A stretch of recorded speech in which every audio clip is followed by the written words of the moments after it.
buku akan berkongsi pada video kali ini tentang sebuah buku yang bertajuk Communication Secrets atau Rahsia Komunikasi.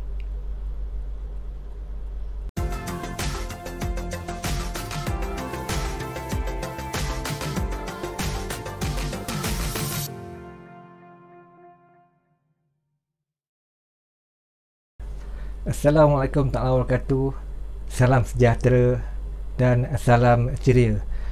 Saya Arwan bin Aziz, merupakan seorang trainer dan juga seorang penulis buku, akan berkongsi pada video kali ini tentang sebuah buku yang bertajuk Communication Secrets atau Rahsia Komunikasi.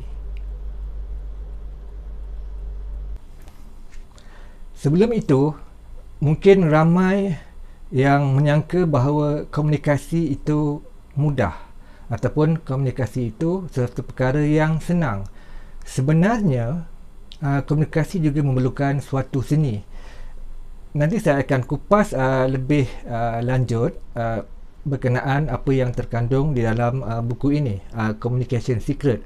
Dan tentang buku ini, terdapat 6 chapter ataupun 6 bahagian, dan buku ini ditulis oleh penulis yang bernama Caroline Boyce, dan penerbit untuk buku ini adalah HarperCollins Publishers, London, dan diterbitkan pada tahun 2010.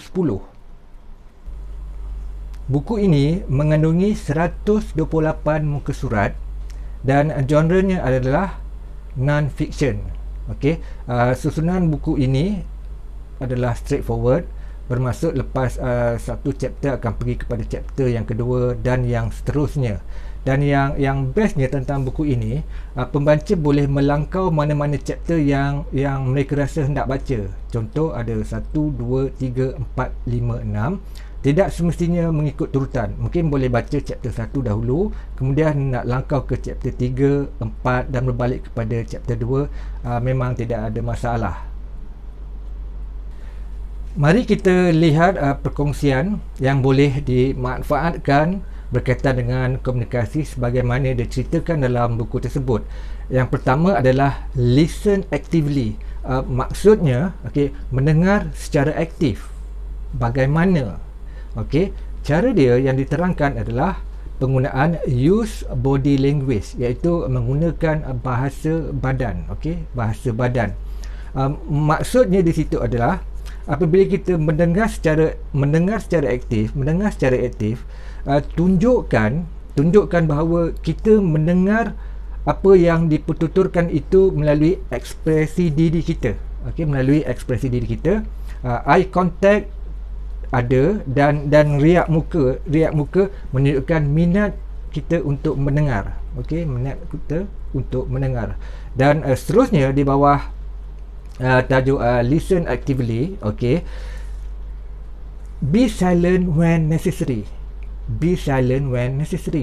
Iaitu perlu kita diam. Perlu kita duduk diam.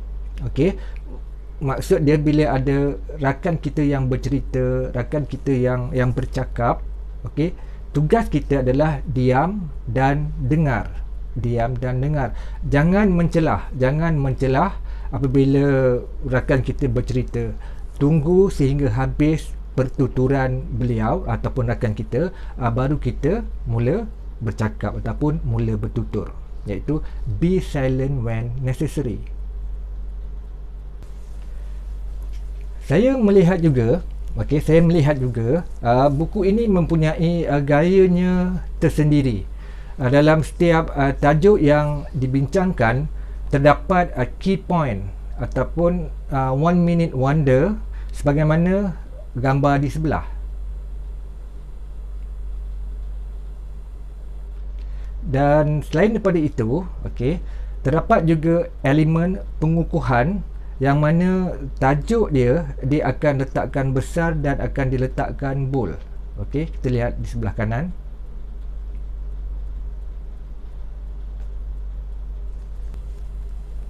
Baik, apa lagi yang dikongsikan dalam buku tersebut? Seterusnya adalah control your emotions, iaitu kawal emosi anda. Poin yang nak ditekankan di sini adalah Apabila kita marah, if you get angry, the other person will angry. Bila kita marah, berkomunikasi, berbicara dengan marah, pihak yang mendengar juga akan merasa marah. Oleh itu, control your emotions. Teknik yang dikongsikan dalam pengawalan emosi bila kita berbicara adalah breathing, iaitu pernafasan. Beri perhatian penuh dalam pernafasan, bertenang dan ambil nafas secara perlahan-lahan. Ambil nafas secara perlahan-lahan. Dan yang kedua adalah positive thinking, ataupun berfikiran positif.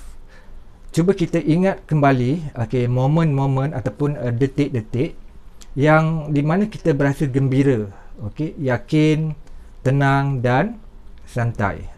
Bila kita melakukan perkara tersebut, kita akan mengalami suatu emosi yang positif. Jadi, control your emotions. Keseluruhannya berkaitan buku tersebut, saya melihat buku itu mudah untuk difahami. Tata bahasa yang digunakan juga adalah jelas, adalah jelas. Dan buku ini yang bestnya, saiz dia tidak terlalu besar, dalam konteks, dalam ukuran sederhana kecil, sederhana kecil dan mudah untuk kita bawa ke mana-mana, dan bila ada masa lapang kita boleh membaca buku itu. Baik, terakhir dari saya, sekian, terima kasih kerana menonton.